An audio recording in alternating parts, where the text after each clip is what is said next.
টিকু, চল মেলায় যাই, আজ তো কত কিছু আছে। কি মজা করে লাফায়। ওই যে নীলা আসছে। নীলা, তুইও আসবি? অবশ্যই। শুনেছিস নাকি পাহাড়ের ওপারে একটা রহস্যময় জায়গা আছে? আরে ওই তো মায়া বুড়ি আসতেছে। পাহাড়ের ওপারে এক গুপ্তধন লুকানো, কিন্তু সতর্ক থাকো, কালো ছায়া পাহারা দেয় ওখানে। চল, আমরা ওখানে যাই, আমরা তো ভয় পাই না। হ্যাঁ, আমি ব্যাগে টর্চ, খাবার আর কম্পাস রাখছি। টিকু, তুই তোর জাদু যন্ত্র নিতে ভুলিস না। কি ছোট্ট রোবট নিয়ে লাফায়।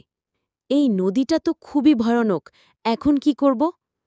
নীলা, তুমি তো বাঁশ দিয়ে কিছু বানাতে পারো না? টিক বাঁশ দিয়ে ভেলা বানায়। হুহ, চল সবাই উঠে পড়ি। নীলা, সাবধান, ওটা তো।